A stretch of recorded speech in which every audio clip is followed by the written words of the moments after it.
Pagi, Assalamualaikum warahmatullahi wabarakatuh. Waalaikumsalam warahmatullahi wabarakatuh. Ya, salam sejahtera bagi kita semua. Puji syukur kita aturkan kehadirat Allah Subhanahu wa Ta'ala. Pada hari ini kita bisa mengikuti lagi sesi tutorial web yang kedua pada hari Minggu tanggal 10 April 2022. Semoga dalam perjalanan tutorial web hari ini lancar, tidak ada kendala baik sinyal, listrik maupun kendala teknis lainnya. Nah, tentunya teman-teman juga sudah membaca modul, baik itu berupa modul cetak maupun modul PDF yang ada dari halaman pustakanya UT ya. Kalau yang belum silakan dibaca-baca dulu, sehingga di dalam proses kegiatan diskusi ini kita akan lebih banyak tanya jawab ya. Kita akan berfokus kepada diskusi tanya jawab sehingga kegiatannya lebih hidup seperti itu ya. Dan saya akan mencoba untuk mengecek kehadiran peserta dulu ya.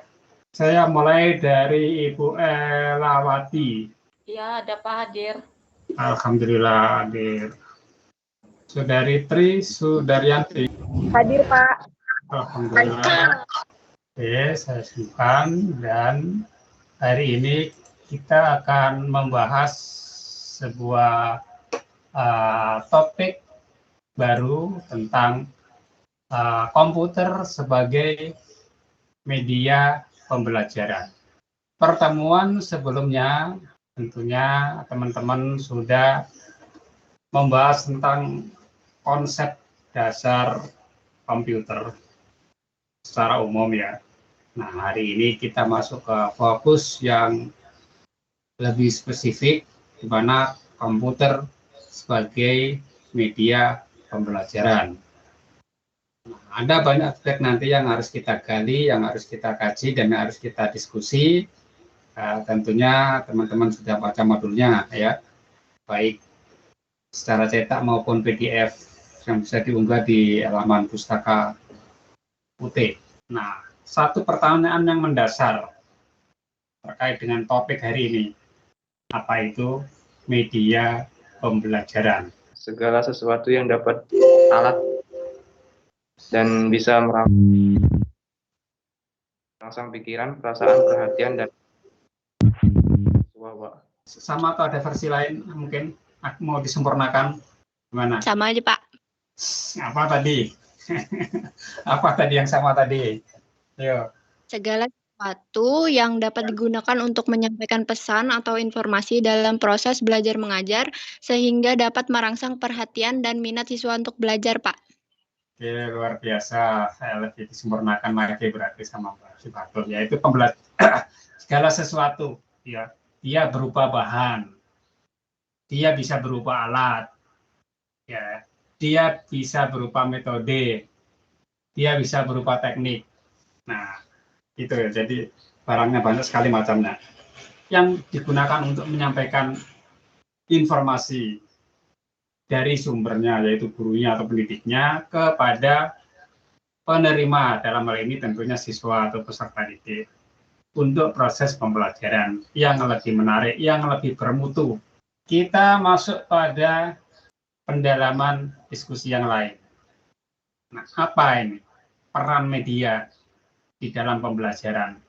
Tentunya ada peran utama ya yang dimainkan oleh media ini dalam proses pembelajaran. Bisa dijawab Saudari Andi Sunarti. Mempermudah dalam menyampaikan materi. Ya, untuk mempermudah di dalam penyampaian materi. Oke. Ditambah lagi mungkin Saudari Ayu Agita, bisa ditambahkan lagi, ada lagi? Sebagai ya, alat untuk mempermudah kegiatan belajar mengajar. Baik, jadi media ini memerankan dua hal tadi ya, sebagai alat bantu dalam proses pembelajaran, sebagai alat bantu sehingga untuk mempermudah tadi ya, sebagai alat bantu sehingga untuk mempermudah siswa memahami sesuatu, siswa mencermati sesuatu. Seperti yang sekarang ini saya lakukan, saya membuat desain PowerPoint. Nah, tujuannya ya untuk mempermudah saya untuk menyampaikan materi tentang ini ya, tentang konsep media pembelajaran. Tentunya media-medianya nanti bervariasi ya, tidak hanya media berbasis komputer atau IT. Nah, kebetulan hari ini saya menggunakan media berbasis IT. Tentunya yang tepat yang saya gunakan ini ya PowerPoint ya, untuk bisa interaksi. Sebetulnya bisa juga saya gunakan medianya dalam bentuk video juga bisa gitu ya. Karena ini kita sifatnya diskusi ya, lebih pas saya gunakan PowerPoint. Nah, media juga peranannya ini sebagai sumber belajar. Guru bukan satu-satunya sumber ilmu. Media, apalagi media maya, internet, segala ilmu ada di sana. Mau ilmu yang baik-baik, yang tidak baik juga banyak di sana. Kita tinggal ketik, kita tinggal searching, cari apa yang ingin diketahui. Ada di sana semua. Mungkin kalau kita ingin mencari jawaban dari sebuah pertanyaan, membaca buku lama. Nah, saya yakin tadi teman-teman ketika mencari jawaban, ngetiknya di Google gitu ya, kalau cepat ketemu mungkin seperti itu ya. Kalau membaca buku bisa ketemu di halaman kedua, mungkin ketemu di halaman ketiga. Nah, kalau di Google udah langsung yang kita ketik boleh jadi cepat ditemukan. Jadi di sini media peranannya sebagai sumber belajar.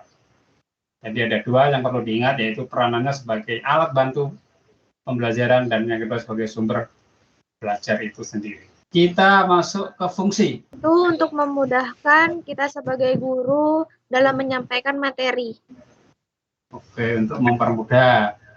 Mungkin ada fungsi yang lain, Saudari Dwiana Rahmawati. Ya Pak, pembelajaran menjadi lebih menarik dan interaktif. Contohnya menggunakan gambar atau video. Oke, lebih menarik dan lebih interaktif. Dari Saudari Dwi Rahmawati. Kalau yang dari Saudari Clara tadi mempermudah. Mungkin ada tambahan lagi dari Saudari Elawati. Fungsinya itu Pak dapat mengatasi keterbatasan ruang, waktu, dan kemampuan indera manusia. Iya, betul sekali ya. Jadi banyak fungsi yang dimainkan di dalam media. Secara garis besar kita bilang menjadi beberapa kelompok ya. Ada 4 fungsi utama ya, sebagai fungsi atensi yang tadi oleh teman-teman disebutkan agar lebih menarik ya, agar lebih menarik itu sebagai fungsi atensi.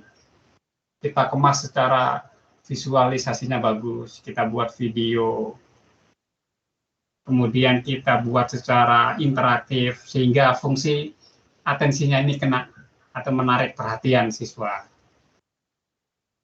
Kita buat secara game, wah, ini juga akan lebih menarik perhatian siswa, atau ini peranan fungsi atensi. Ada fungsi yang lain adalah fungsi afektif. Ya, konon sebagian besar mengatakan bahwa pembelajaran daring ini afektifnya nggak dapat. Sikapnya nggak dapat gitu kan. Padahal ini kita bisa perankan ya, tergantung bagaimana caranya ya. Salah satunya menertibkan siswa dengan hadir tepat waktu di Zoom ya, atau di ruang Google Meet, kemudian mewajibkan siswa mengenakan seragam, kemudian membuka kamera, itu fungsi-fungsi afektif.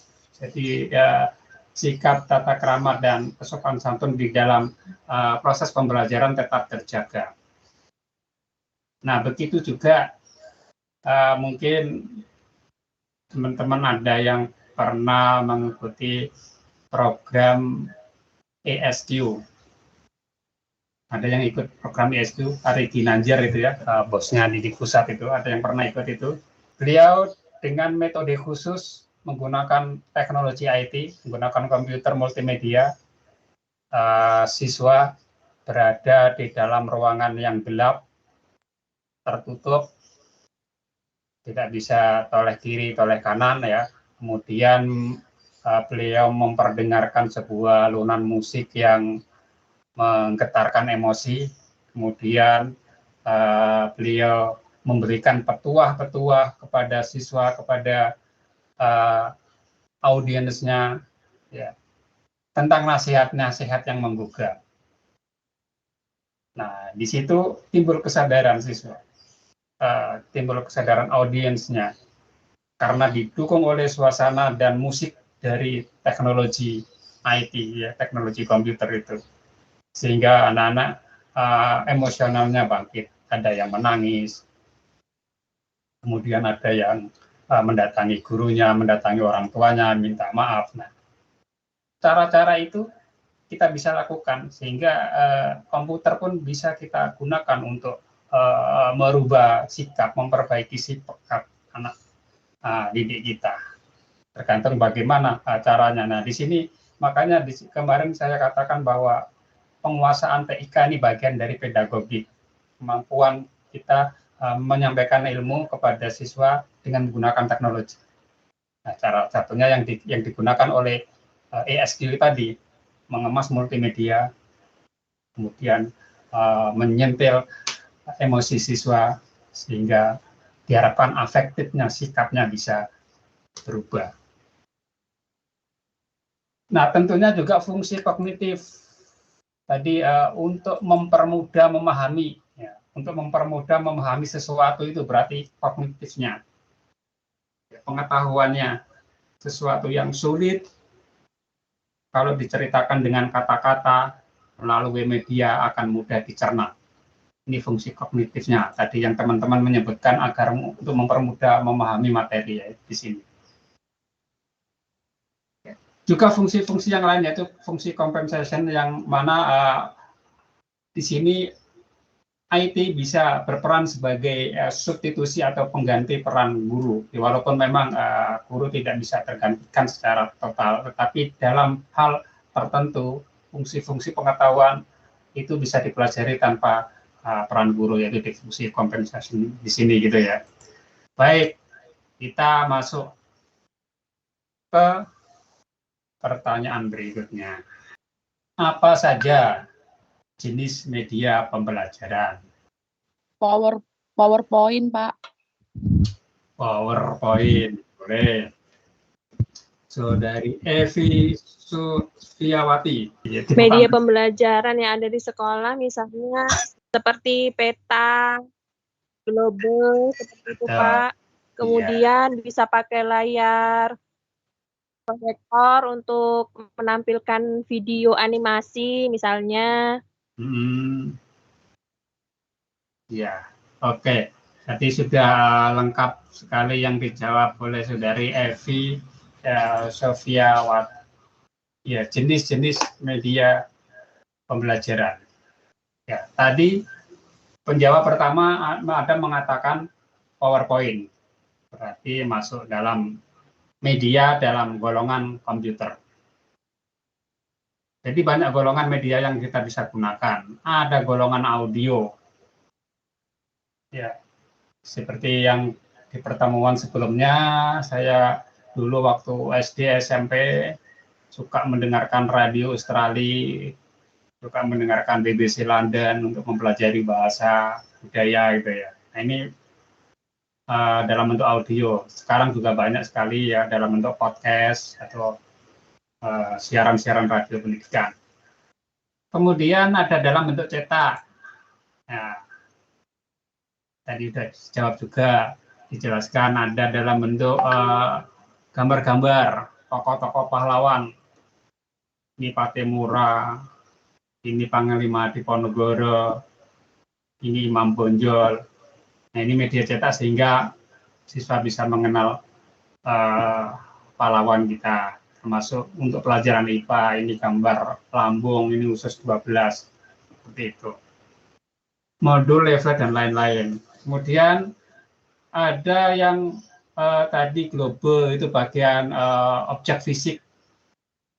Tadi di sini ya ada objek fisik, ini benda-benda nyata, media realia ya, replika bumi tadi dibentukkan dengan global ya.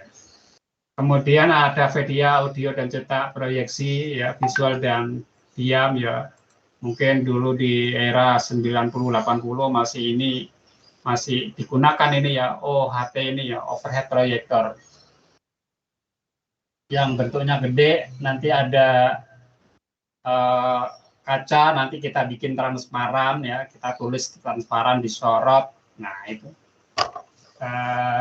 zaman saya sekolah atau kuliah, dosen saya sempat saya lihat ada yang menggunakan itu. Nah ini mungkin barangnya juga sudah langka ditemukan ini ya, mungkin sudah ada di gudang-gudang ya. Dan tidak efektif karena sudah tergantikan oleh komputer dengan PowerPoint-nya. Ada gambar video tadi ya, bergerak. Kemudian manusia dan lingkungan di sekitar kita. Ya, ini juga sebagai media. Apa benda-benda yang ada di sekitar kita, ya baik itu yang lingkungan hidup, ya. Kemudian barang bekas yang kita temukan bisa digunakan sebagai media, termasuk komputer. Nah, fokus kita pada mata kuliah ini akan berfokus pada jenis media yang berbasis komputer. Ya, ada yang disebut dengan CAI ya, Computer Assisted Interaction, ya, Computer Managed Instruction ya. Ini istilah-istilah lain terkait dengan penggunaan komputer sebagai media dalam pembelajaran. Nah, dari sekian banyak media tadi yang sudah teman-teman sebutkan dan sudah saya jelaskan. Ya, Bu. Nah, ini kan kalau semakin banyak pilihan, ini bisa jadi juga membingungkan. Mana yang harus saya gunakan, misalnya kan. Apakah nanti menggunakan gambar atau menggunakan benda nyata atau berbasis IT. Nah, tentunya itu ada faktor-faktor yang mempengaruhi bagaimana kita memilih sebuah media pembelajaran. Nah, kira-kira faktor apa saja nih ya yang mempengaruhi dalam hal kita memilih sebuah media pembelajaran yang tepat? Menurut saya faktor yang pertama itu bisa dari faktor lingkungan. Misalnya kan kadang setiap sekolah tidak semuanya memiliki proyektor atau hal-hal modern ya Pak, apalagi yang di pedesaan. Yang kedua itu mungkin menurut saya itu melalui dari kebutuhan siswanya sendiri Pak. Jadi disesuaikan sama kebutuhan siswanya baru kita bisa memilih pakai media yang mana. Oke, ya betul sekali. Bisa ditambahkan lagi, Saudari Febriana Dewi Lestari? Iya Pak, menurut saya itu pemilihan media pembelajaran itu berdasarkan tujuan untuk tercapainya tujuan pembelajarannya itu. Misalnya kalau tujuan pembelajarannya itu untuk mengetahui siswa bagian-bagian tubuh manusia, berarti harus dipilih video atau seperti boneka patung.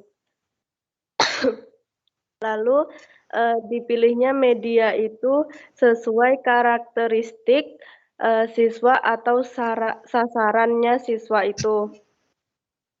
Selanjutnya dipilihnya media itu tergantung keinginan belajarnya siswa. Begitu Pak menurut saya, kurang lebihnya bisa Bapak tambahkan. Oke, ya sudah betul sekali jawaban-jawaban dari teman-teman semua ya yang sudah dijelaskan secara panjang lebar, yang pada umumnya faktor yang harus menjadi perhatian kita dalam memilih media tadi faktor ketersediaan sumber setempat. Nah, tadi disampaikan oleh mahasiswa sebelumnya bahwa tidak semua sekolah memiliki LCD proyektor, ya. Tidak semua sekolah memiliki laptop misalnya kan, dan beberapa desa tertentu bahkan tidak ada listriknya atau listriknya hanya nyala hanya malam hari atau sore sampai pagi. Nah, ini faktor ketersediaan tadi ya sudah dijawab. Kemudian apakah media tadi mau dibeli atau diproduksi sendiri? Ya, banyak media-media yang sudah tersedia di sana ya, alat peraga edukasi.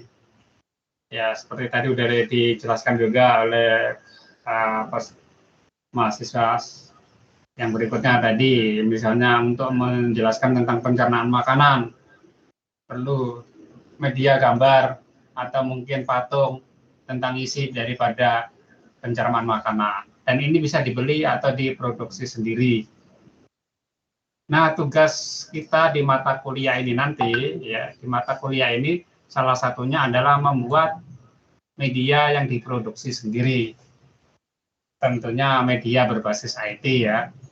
Kalau media berbasis lain itu nanti bisa di mata pelajaran kewira prakarya biasanya ini ya, bikin patung apa tentang apa itu replika apa ya. Kalau yang mata kuliah ini tentunya memproduksi media pembelajaran berbasis komputer atau IT. Kemudian kelulusan dan kepraktisan ya. Kelulusan dan praktikan juga diperhatikan ya. Tadi melihat ketersediaan, melihat kondisi bahwa ada daerah-daerah tertentu yang belum ada listrik, yang belum ada internet. Ya, kita pilih media yang lain ya. Kalau media cetak, media benda-benda nyata atau replika itu kan bisa dibawa kemana saja tanpa tergantung dengan listrik, tanpa tergantung dengan adanya internet. Juga ketahanan media tersebut, ya, daya tahannya, keawetannya juga ini perlu diperhatikan. Tambahan lagi juga tadi juga disebutkan juga terkait dengan karakteristik ya, peserta didik tadi juga harus diperhatikan ya, karakteristik peserta didik apakah dia tipe auditori atau dia tipe kinestetik atau dia tipe yang audiovisual. Juga harus diperhatikan faktor tersebut untuk kita bisa menentukan ya pemilihan media mana yang tepat dari sekian banyak media.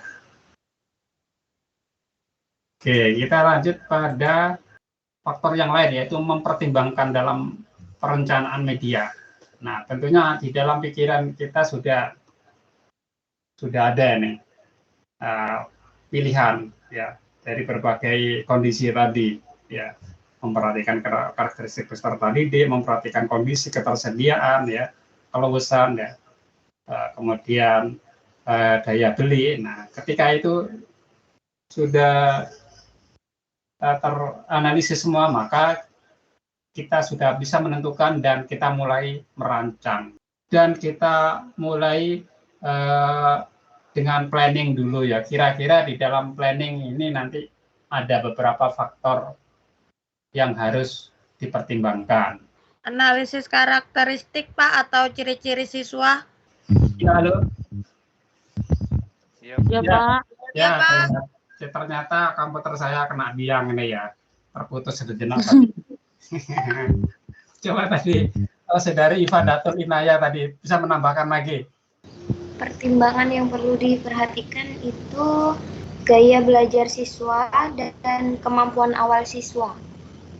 Oke, di antaranya ada gaya belajar siswa dan kemampuan awal siswa. Ya, jadi betul sekali ya. Jadi ada beberapa model ya yang kita gunakan untuk menentukan ya langkah-langkah dalam merencanakan pembelajaran secara sistematik dengan memadukan tiga media.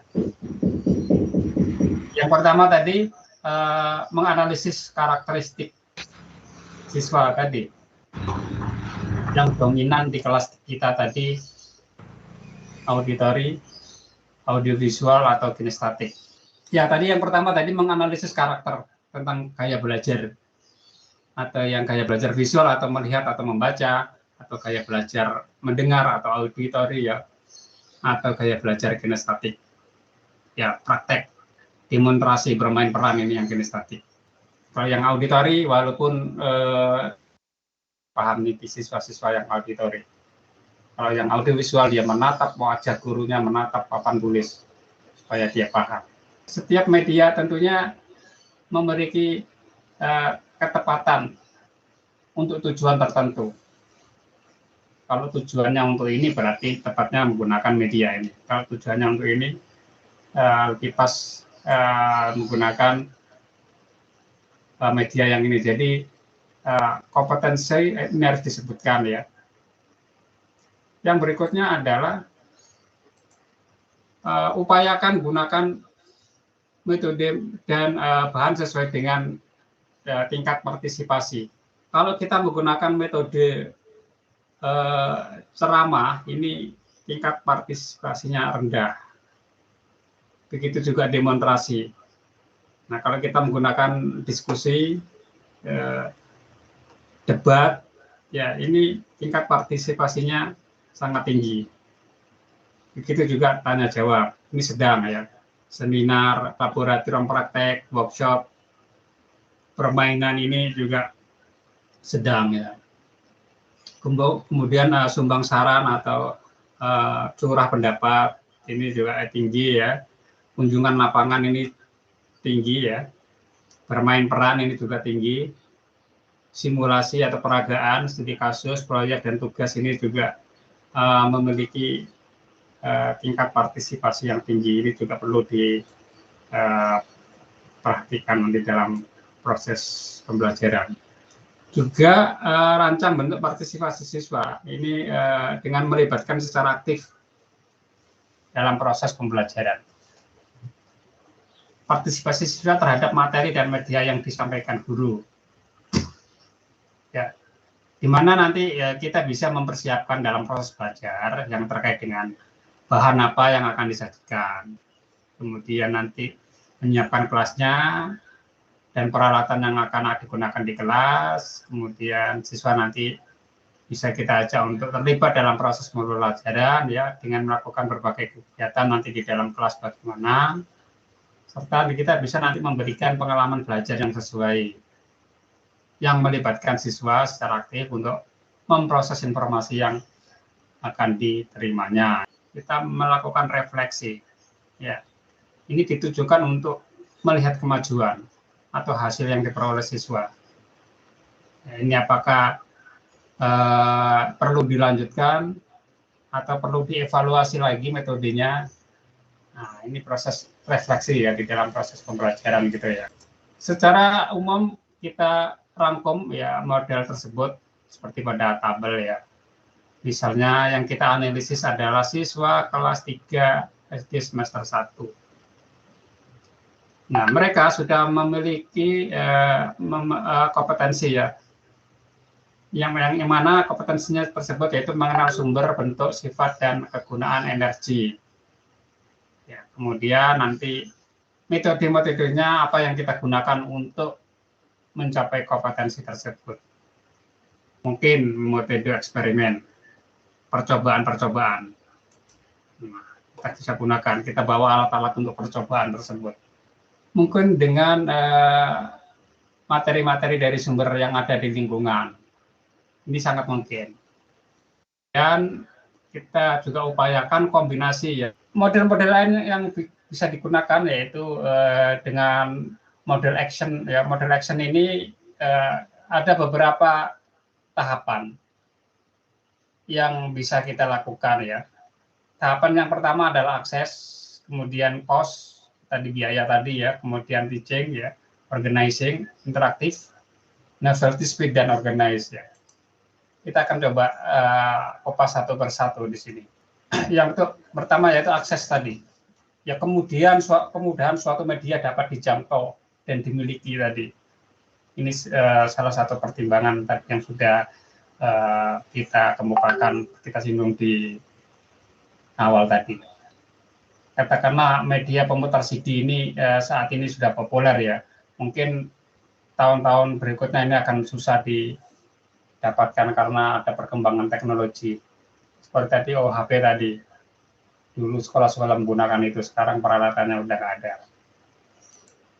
Kemudian juga keterjangkauan biaya. Banyak media-media yang harganya puluhan juta ya. Bahkan ratusan, ini tergantung besar kecilnya sekolah. Kalau sekolahnya besar mungkin bisa terjangkau dengan jumlah siswa yang banyak, anggaran bosdanya banyak, anggaran bosnasnya banyak, bisa membeli peralatan dengan mahal. Jadi kalau untuk sekolah kecil tentunya akan sulit dijangkau jika medianya itu harganya mahal gitu ya. Kemudian teaching atau mampu membelajarkan. Kita kasih alat-alat canggih. Kalau gurunya tidak tahu cara mengoperasikan juga percuma. Jadi gurunya juga harus mampu tata cara mengoperasikan alat itu. Saya lihat yang lagi berkembang saat ini adalah sebuah laptop yang bernama Chromebook.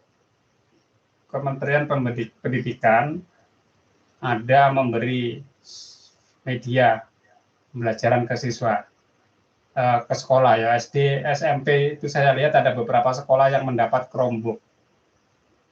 Nah, tetapi karena kemampuan gurunya masih belum banyak yang bisa menggunakan, akhirnya barang tersebut tidak termanfaatkan. Ya, pasti ada yang ditaruh di lemari gitu kan. Chromebook ini seperti laptop tapi agak sedikit berbeda memang ya. Kalau di laptop biasa kan menggunakan sistem operasi Windows, kita buka keluar program-programnya. Kalau Chromebook ini lebih tergantung dengan internet, gitu kita buka itu langsung terbuka Chrome ya, terbuka Google Chrome karena produksi itu. Nah, terkendala cara pemakaian ini juga menjadi sebuah pertimbangan yang harus dilakukan. Guru mampu menggunakan alat tersebut. Jangan sampai dibantu oleh pemerintah, tidak dimanfaatkan karena tidak tahu cara menggunakannya gitu ya. Dan tentunya pemerintah harus menindaklanjuti dengan pelatihan ketika melatih, ketika memberi bantuan alat harus di-trainingkan ke gurunya. Kemudian interaktif dan ramah ya, interaktif dan friendly ya. Berkaitan dengan tingkat kemudahan menggunakan sebuah media tersebut juga menjadi hal yang harus diperhatikan ya. Juga bagaimana juga kita mengorganisir ya masalah-masalah yang ada di sekolahnya. Apakah sekolah mau dan mampu menyediakan media yang dibutuhkan oleh guru? Ya, mampu memeliharanya ketika sudah ada, jangan sampai dipakai sebulan 2 bulan udah rusak. Ya, kemudian mampu mengelola, memanfaatkan oleh seluruh guru dan siswa. Ini juga penting. Dan yang berikutnya adalah kebaruan sebuah teknologi. Ini berhubungan dengan faktor lama suatu media dapat digunakan ya. Apakah teknologi media tersebut dapat usang atau dapat dimanfaatkan dalam jangka waktu panjang, ini juga menjadi sebuah pertimbangan. Dan terkait dengan kecepatan itu juga sangat penting ya. Ini berkaitan dengan seberapa cepat sebuah pesan atau suatu media ini dapat direvisi atau diperbaiki. Apakah perubahannya mudah dilakukan atau sulit, atau memerlukan waktu yang lama, ini juga menjadi sebuah pertimbangan ya. Dan yang berikutnya adalah pengorganisasian. Tentunya di dalam pengorganisasian ini perlu beberapa stakeholder yang terlibat. Ya. Beberapa step-step tersebut meliputi bagaimana perencanaannya ya, sekolah merencanakannya, kemudian implementasi atau pelaksanaan tindakannya itu gimana, termasuk penilaian dan pengawasan. Ini juga penting ya di dalam proses yang mana perlu ada unsur-unsur yang terlibat, ya, kepala sekolah, guru, tata usaha, komite, ini perlu dilibatkan dalam proses perencanaan. Mungkin dari komite nanti bisa membantu menyediakan pendanaan atau bisa berupa barang. Ya. Sehingga dengan perencanaan yang baik, ini akan menghasilkan kompetensi yang akan dicapai juga baik. Ya. Nanti ada begitu juga sumber belajar medianya juga akan lebih berkualitas dalam proses pembelajaran. Tadi di awal juga sudah saya jelaskan bahwa salah satu tujuan mata kuliah kita juga kita mampu memproduksi media pembelajaran. Untuk tugas yang pertama ini kita berikan tugas yang sederhana, yaitu membuat media pembelajaran berbasis cetak, yaitu dalam bentuk infografis. Ya, infografis ini sebetulnya kita buat sedemikian rupa, kemudian kita cetak, kita tempelkan di ruang kelas, kita tempelkan di laboratorium, kita tempelkan di tempat-tempat tertentu sehingga anak mudah memahami sesuatu. Infografis ini sifatnya rangkuman dari sebuah materi yang panjang.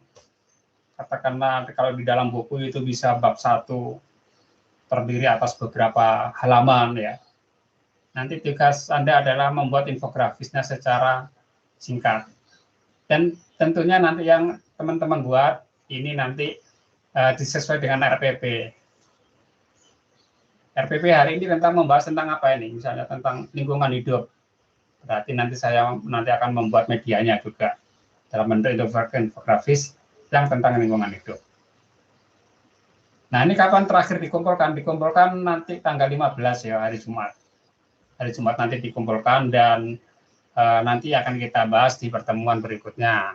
Nah, untuk tugas yang pertama ini saya agak beri kemudahan, yaitu dengan dikerjakan secara kelompok aja deh. Nah, RPP-nya nanti juga disesuaikan, dikumpulkan paling lambat hari Jumat. Ngumpulnya di mana? Di LMS. LMS-nya sudah saya buat di sana ya, sekarang saya tunjukkan di sini. Nanti silakan dibagi tadi ya, siapa yang nanti mendesain infografisnya, siapa nanti yang membuat RPP-nya, nanti siapa yang akan menyajikan materinya pada saat pertemuan yang ketiga nanti ya, 5-10 menit, siapa nanti menjadi pemandu atau MC atau moderator, nanti silakan diatur. Nah, tugasnya dikirim kemana? Oke, di sini sudah ada tugas 1 ini ya, di pertemuan atau topik 3. Nah, jadi ini harus sudah diselesaikan di tanggal 15 sehingga saya ada waktu untuk mengoreksi, untuk melihat-lihat sebelum nanti dipresentasikan di tanggal 17. Ya, secara bergiliran. Nah, tentunya untuk membuat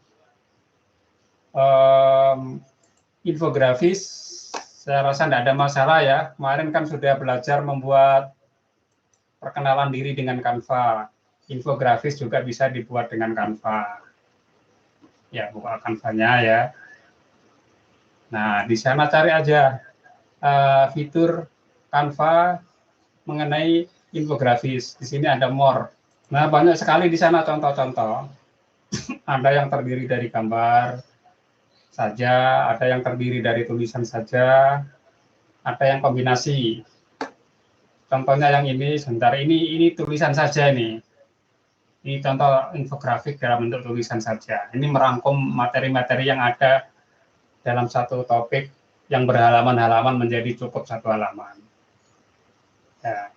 Biasanya kalau anak-anak SD itu lebih suka yang ada gambarnya seperti ini ya. Nah, ini ada kombinasi gambar dan tulisan. Ini akan lebih suka ya.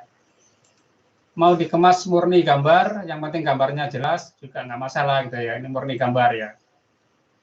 Nah, tapi mungkin akan lebih jelas gambar dengan tulisan dikombinasikan. Nah, sekali lagi bahwa infografis ini merangkum sebuah materi yang disampaikan secara panjang lebar dalam sebuah buku, dalam halaman-halaman, kita jadikan 1 halaman seperti ini. Nanti bisa gunakan Canva untuk membuat infografisnya. Silakan nanti siapa yang ditugaskan untuk membuat ini. Kemudian kalau yang RPP juga bisa dibuat dari Canva juga. Tapi kalau teman-teman belum ada ide, kira-kira nanti RPP-nya kita membahas apa ya gitu kan, silakan dicari di sini. Nah, di sini banyak sekali RPP yang teman-teman bisa adopsi, kita bisa ambil, kita bisa sortir sesuai dengan keinginan. Apakah sekolahnya sekarang sudah daring, ataukah sudah luring atau masih daring? Nah, kalau sudah luring, pilih yang ini. Jenjangnya apa? Dicari SD. Oke. Mau kelas berapa ini? Misalnya kelas 1 atau kelas 2, silakan dicari. Klik. Mau mata pelajaran apa? Apa ini enaknya nih pelajarannya nih? Oke. Ilmu pengetahuan alam misalnya kan. Klik. Oke, sudah kita cari. Tekan tombol terapkan. Nah, kita tekan tombol terapkan. Nah, ini banyak lagi nih. Banyak, jadi ada tentang peristiwa alam dan ciri-cirinya ya. Kemudian simulasi sekolah penggerak dan seterusnya. Ini misalnya saya pilih yang ini, peristiwa alam dan ciri-cirinya. Untuk RPP. Klik. Ya, tidak dipersulit dengan harus login dengan register, enggak ya, ini kita dipermudah. Dan ini RPP dibuat oleh guru-guru se-Indonesia, kita bisa mengadopsi ya. Ya, kita tinggal download dan di-convert menjadi Microsoft Word supaya teman-teman bisa mengubah. Oke, saya kasih nama ini RPP-nya ini namanya kan kode-kode ini sudah dicari nanti. Mengenal musim kemarau, penghujan dan upaya mengantisipasinya. Oke, tentang musim aja deh. Musim. Kalau kita membuat RPP biasanya perlu dituliskan identitas sekolahnya ya. Nah, boleh nanti dirubah identitas sekolahnya nanti ya. Diganti dengan nama kelompok aja ya, untuk tugas ini kelompok. Nah, untuk merubahnya banyak aplikasi yang bisa kita gunakan. Ada Nitro PDF, ada PDF Converter. Yang online pun juga banyak.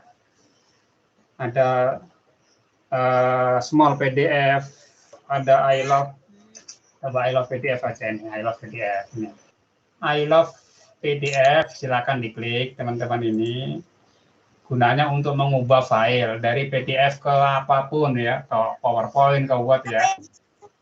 Ke Word coba. Nah, select PDF file. Tadi filenya ada di mana?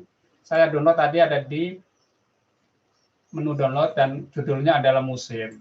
Oke, kemudian convert ke Word. Jadi nanti teman-teman yang dikirim adalah RPP-nya yang sudah dalam bentuk Word boleh, PDF boleh, dan dilengkapi dengan infografis. Infografisnya nanti formatnya PDF atau JPG bisa ya. Nah, ini saya sedang mendemokan bagaimana merubah file PDF menjadi Word sehingga teman-teman bisa menyesuaikan. Nah, tuliskan nanti nama kelompoknya di sini. Nah, ini nanti nama satuan pendidikannya ditulis saja nama kelompoknya ya. Kemudian kelas berapa, semester berapa, ini kalau memang tidak ada dirubah ya biarkan tetap begini.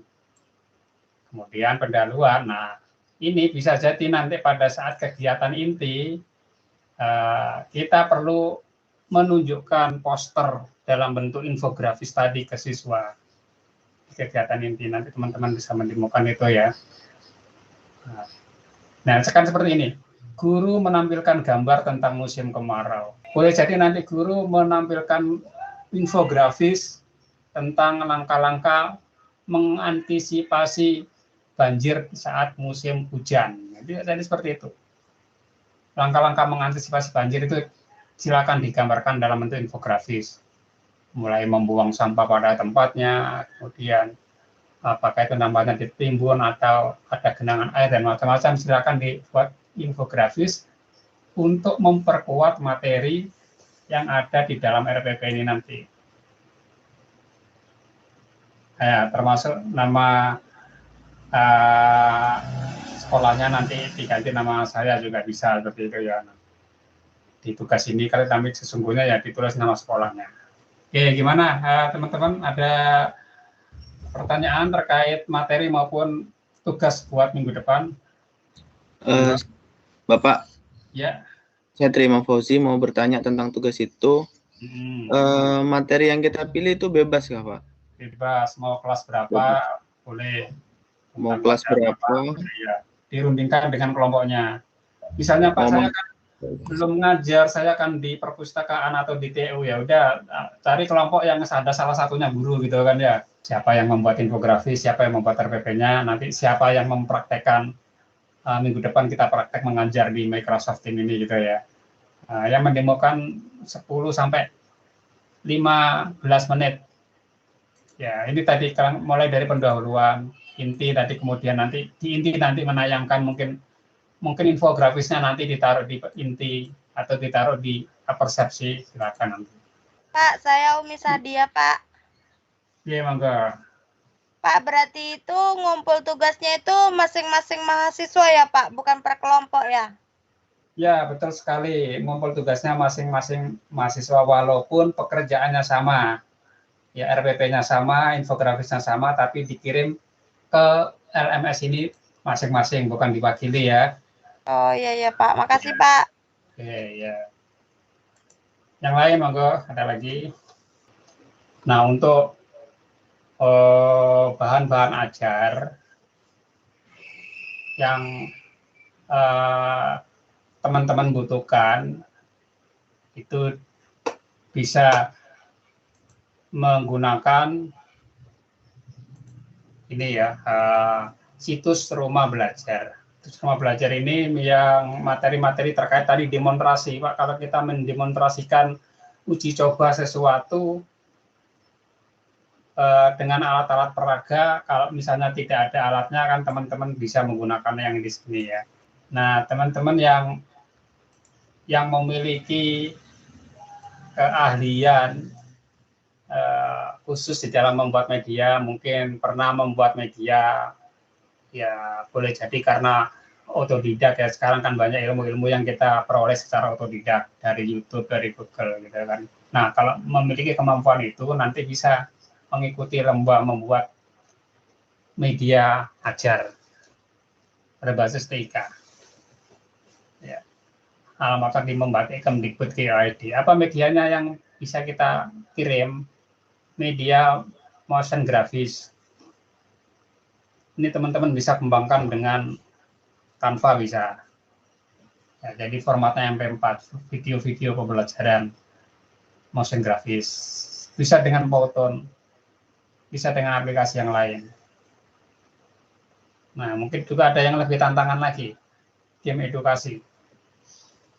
Kalau ada yang memiliki kemampuan membuat ini, hasil dari misalnya belajar mandiri, otodidak, monggo, atau laboratorium maya, atau augmented reality.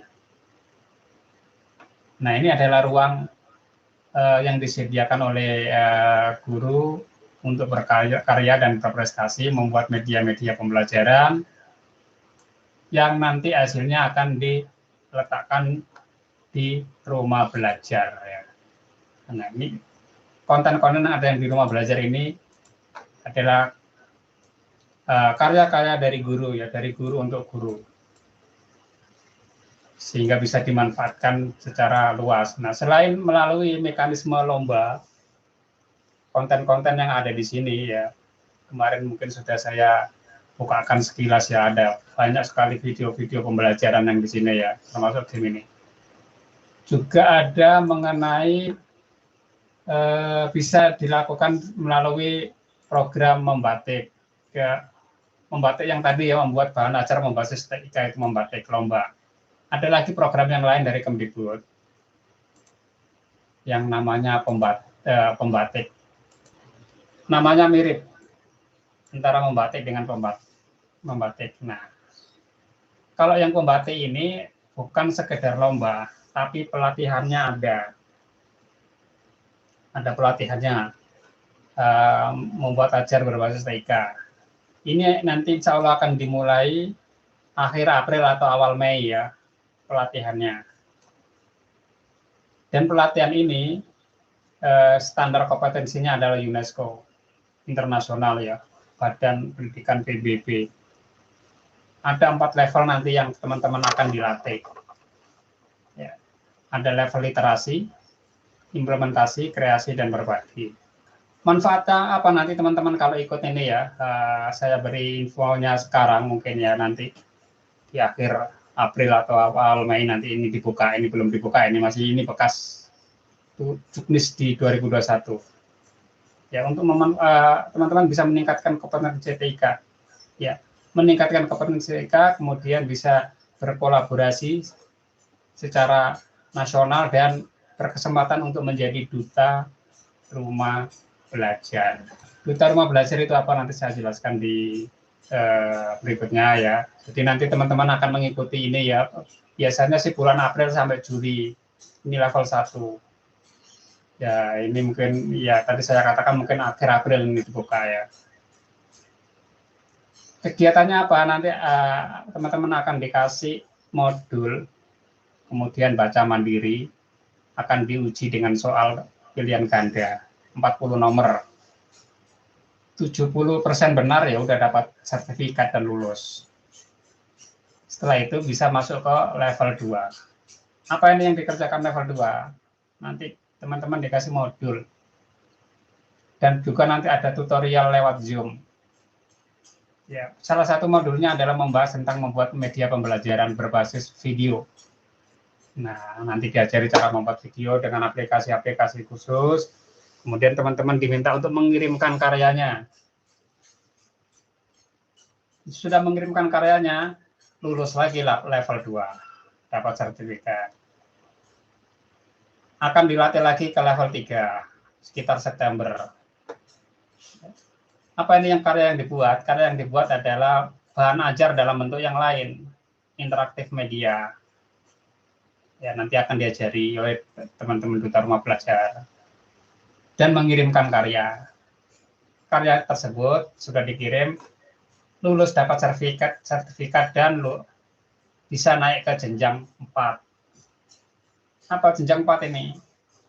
Jenjang 4 ini teman-teman ditugaskan untuk berbagi. Jadi sudah dapat ilmunya, cara membuat media interaktif, cara membuat video pembelajaran, dan membuat bahan ajar lainnya, maka ada kewajiban untuk berbagi. Nah, nanti teman-teman yang paling banyak berbagi dengan sasaran banyak guru, banyak siswa ini sangat berpotensi untuk menjadi duta rumah belajar. Di setiap tahun hanya dipilih 1 orang per provinsi setiap tahun. Ya, saya terpilih di 2018.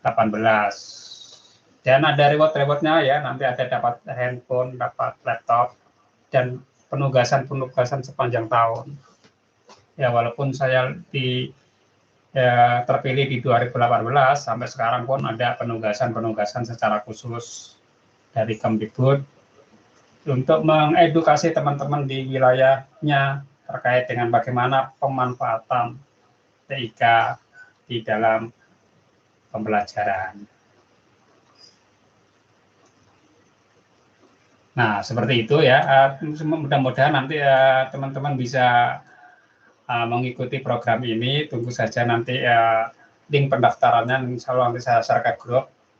Kemudian di akhir April ini udah dibuka ya, dan teman-teman bisa berkompetisi. Dan ini kompetisinya ada lintas jenjang. Ya, guru PAUD berkompetisi dengan SD, SMA, SMK, dan SMA termasuk SLB.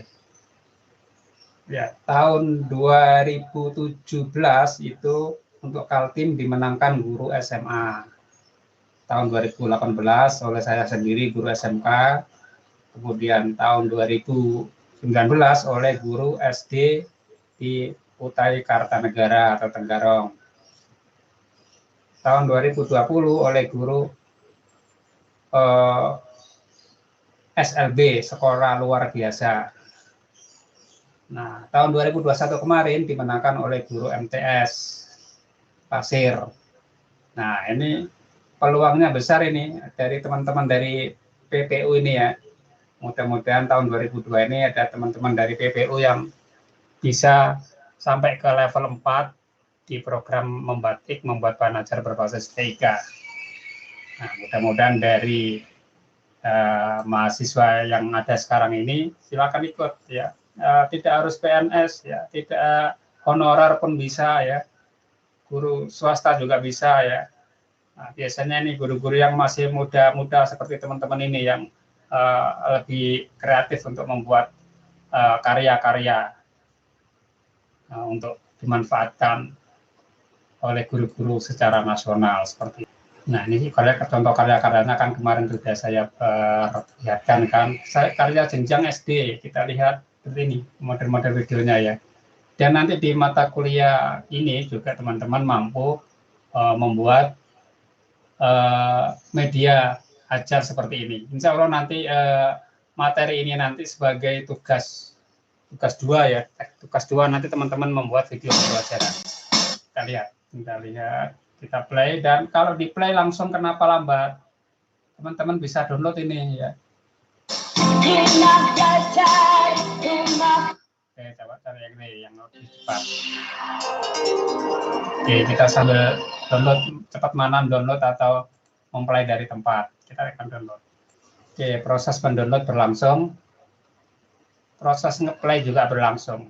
Nah, kalau internetnya lelet, biasanya ngeplaynya seperti ini ya. Nyendat-nyendat. Putus, nyambung. Coba kita lihat. Ini sedang saya download juga ya. 296 MB. Oke, sudah terdownload sehingga saya coba putar downloadannya karena yang dari web ternyata lambat. Pengajar di SMP Negeri 2 Suranenggala, Kabupaten Cirebon, Jawa Barat. Sahabat Rumah Belajar. Saya coba play dari downloadan aja ini. Hai sahabat Rumah Belajar, perkenalkan nama saya Ibu Atik Sri Mulyati. Saya mengajar di SMP Negeri 2 Suranenggala, Kabupaten Cirebon, Jawa Barat. Sahabat Rumah Belajar, bagaimana kabar kalian hari ini? Sehat bukan? Alhamdulillah. Jika sehat, maka segala aktivitas kita bisa kita lakukan. Tapi tetap ya, menjaga protokol kesehatan agar terhindar dari penyebaran corona. Sahabat Rumah Belajar, sekarang yang akan kita bahas pada video ini adalah materi SMP kelas 8 tentang penentuan sisi data. Ya, salah satu pembahasannya adalah menentukan luas permukaan balok. Sahabat Rumah Belajar, masih ingat tidak? Waktu di SD kita sudah mempelajari penentuan sisi data. Ya, ada kubus, ada balok, ada prisma, dan ada limas. Nah, di SMP juga dipelajari. Untuk luas permukaan balok, kita membutuhkan luas-luas bidang balok yang menyusun balok tersebut. Sahabat Rumah Belajar, ingatlah bahwa balok itu memiliki 6 bidang atau 6 sisi. Yang masing-masing ukurannya ada 2 bidang yang sepasang ukuran yang sama. Ukuran yang pertama, pada bidang yang pertama adalah panjang dan lebar. Maka luas bidang tersebut adalah panjang kali lebar. Bidang yang kedua, yang memiliki ukuran lebar dan tinggi, maka luas bidang tersebut adalah lebar kali tinggi atau L kali T. Pada bidang yang ketiga, memiliki ukuran panjang dan tinggi, sehingga luas bidang ketiga adalah panjang kali tinggi atau P kali T. Nah, itu cara kita menentukan luas permukaan balok. Nah, sahabat Rumah Belajar, untuk menentukan luas permukaan balok, suatu balok yang dengan ukuran diketahui, kita bisa menggunakan rumus luas permukaan balok, yaitu 2 kali P kali L tambah 2 kali L kali T tambah 2 kali P kali T.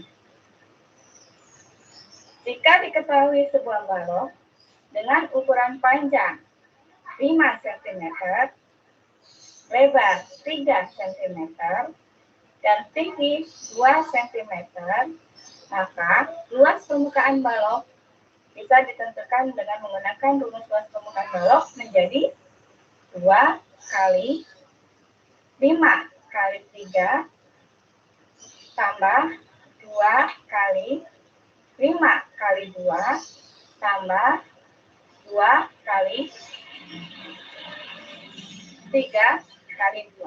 Dari perhitungan itu, maka bisa kita dapatkan luas permukaan balok dengan panjang 5, lebar 3, dan tinggi 2 adalah 30 tambah 20 tambah 12. Hasil akhirnya, luas permukaan balok tersebut adalah 62 cm persegi. Gampang bukan? Sahabat Rumah Belajar, ya, untuk selanjutnya kita bisa mencari soal-soal di buku atau di internet, atau juga benda-benda yang kalian miliki berbentuk balok, kita ukur dan kita hitung luas permukaannya. Nah, matematika itu mudah bukan? Semangat ya untuk tetap belajar matematika. Matematika itu menyenangkan. Sahabat Rumah Belajar, sampai di sini dulu pertemuan kita kali ini. Mudah-mudahan ada kesempatan kita untuk bertemu kembali dalam video yang lain. Assalamualaikum warahmatullahi wabarakatuh. Nah, itu tadi adalah contoh sebuah karya yang nanti akan jadi tugas yang kedua ya. Nanti insya Allah nanti kita tugas kedua membuat video pembelajaran masing-masing individu, tidak kelompok lagi. Untuk yang pertama ini kita beri kemudahan untuk kelompok gitu ya, kelompok tetapi dipresentasikan. Tapi nanti kalau yang kedua nanti individu, tidak perlu dipresentasikan, cukup dikumpul di LMS, itu aja. Baik, sebelum saya akhiri ada pertanyaan lagi, monggo. Jelas Bu, Pak. Baik, istirahat dulu, saya akhiri. Selamat siang, Assalamualaikum warahmatullahi wabarakatuh. Waalaikumsalam warahmatullahi wabarakatuh.